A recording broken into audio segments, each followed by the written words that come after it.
We bring in now Andy McCarthy, who is, I bet, doing more media than he's ever done in his entire life. Andy, we got 7 jurors seated so far. How would you assess the way this trial is going right now? Has anything surprised you? Where are we from your perspective?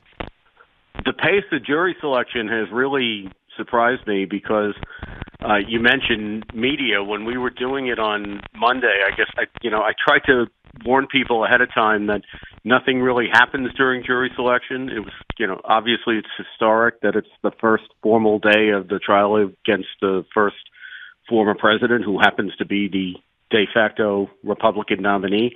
But nothing much was going to happen, and nothing seemed to happen the first day. A few rulings that were interesting, but beyond that, not much. And the estimates, Clay, were that they thought it might take until early May to get a jury because of the glacial pace of Monday. But then the thing picked up like a rocket Tuesday, and they could have a setback tomorrow. But to the extent the judge said he may have a jury fully selected by Friday, that's entirely possible. Andy, thanks for being with us. We're going to have to keep you for another segment. We have too many questions, so just get ready for that. But one thing that we've been wondering about, or I've been wondering about particularly, this whole notion of an impartial jury for Trump in New York City on this case. It seems to me like I understand, you go to trial with the justice system you have, and it's kind of like you go to war with the army you have. This is what we got. This trial by jury system, and in general, it's very, very good. But to me, it just seems like a farce. I mean, some of the people that are already, it seems, have been in contention are obviously anti-Trump. Like, how do we is that just baked in at this point? Well, the thing is, the idea is not to get people who all like Trump, or who all like Bragg for that matter, because there's a lot of resentment against Bragg and Manhattan too. A thing to remember about all this is that the movement progressives who vote in elections like the one where Bragg was elected, that's a vanishingly small number of the people in Manhattan. And, they're very motivated, so they kind of punch above their weight. Trump is apt to find a number of really good jurors in Manhattan. I liked trying cases in Manhattan. Now, that was 20 years ago, and we were federal, so we were drawing from the Bronx and Westchester too. But we had a lot of Manhattan jurors. I thought they were good jurors.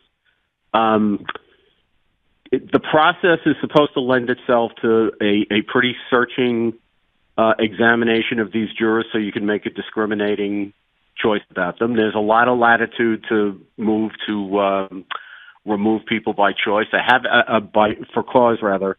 I haven't heard too much complaining that they wanted people removed from cause who the judge refused to remove, which is part of why it's going faster. I think they got rid of a lot of cause objections the first day in one big fell swoop.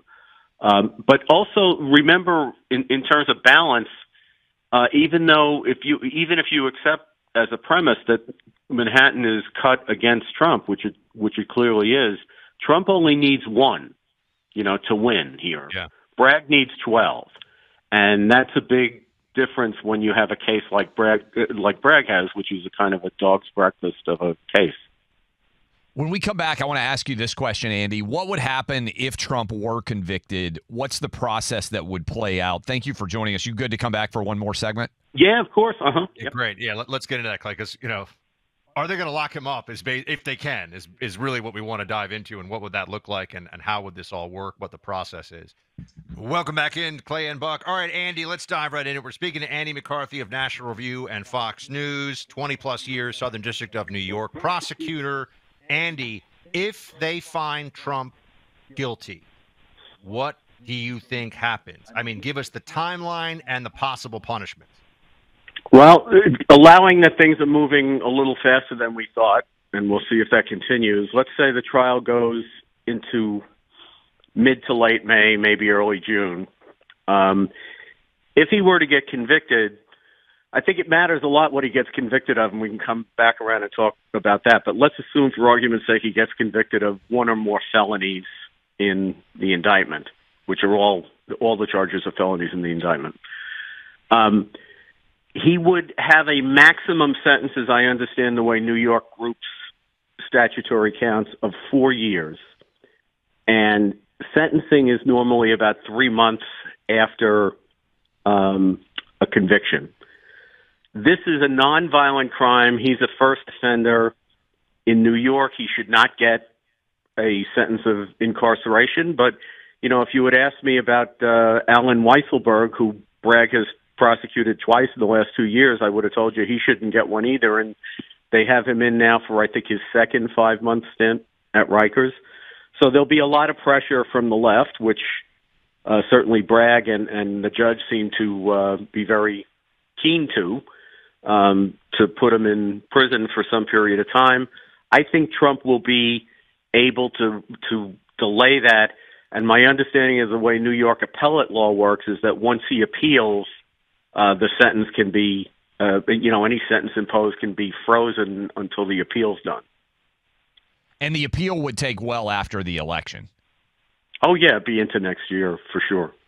And honestly, Andy, this is a crazy question, but given it's a state charge, if he got elected president, how do state charges that have already, and I don't know what the precedent would be here because there's truly never been one, how do state criminal charges apply to a president of the United States if it was a conviction that occurred prior to his election? As you say, Clay, the most important thing is that this has never happened before, so, we're kind of spitballing here.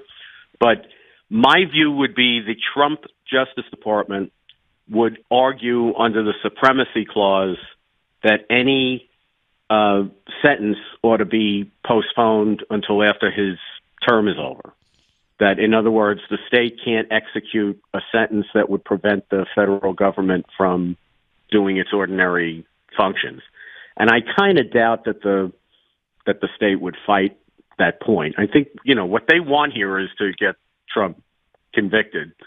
Look, I've been surprised by a lot of things, but I don't. Clay, I know you. We got a million. I have to ask this. Is there any chance that they could? Because Andy, what they've done in D.C. is, I call it warp speed, right? Or ludicrous speed. They've moved faster in the J6 trial than all my friends who are federal defense attorneys and federal prosecutors say ever happens. Could they do the sentencing much sooner than 3 months after if he's found guilty? They could try. I think his lawyers could, tie that up for a while. But I don't really see the big point of doing that, Buck, because, again, the appeal would mean they wouldn't be able to execute the sentence. And what they really, really want is to call him a convicted felon.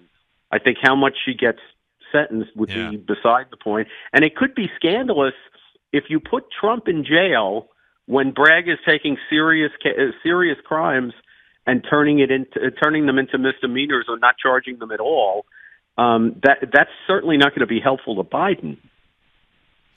Andy, you heard about my the left is fired up at me for my jury tweets and comments that I've made on this show. Do you think that I will be arrested for jury tampering, as Eric Swalwell has requested, as Joy Reid and CNN have requested? Well, I would say no, Clay, but, I'm not in New York today, and Alvin Bragg is the DA there, so he's got a different idea when you're on this side of the political aisle than would be the case in the normal case. In all seriousness, I think that, what you said is not something I would say, but it's not the crime of jury tampering. It's basically First Amendment free speech. I like the jury system. I'm one of these. You still have some faith in it, Andy, which I appreciate. I'm not sure I do as much, especially seeing what we're seeing for some of these jurors. But it's the best thing we got. I get it. Yeah, but one of the things we talked about just probably a month ago was how ridiculous it was that the civil fraud trial was just a bench trial in front of Engoron. Right. And I think the only reason for making that point is because it's more fair to have a jury trial. And the implicit in that is that we think that, 12 sensible people are more likely to come to a correct result than one movement progressive. So, I'm still banking on that. If there were a mistrial, let's say they couldn't get a verdict, there's no way they could get a case rescheduled, right? This would basically be Bragg falling on his face if in some way he doesn't get the felony conviction.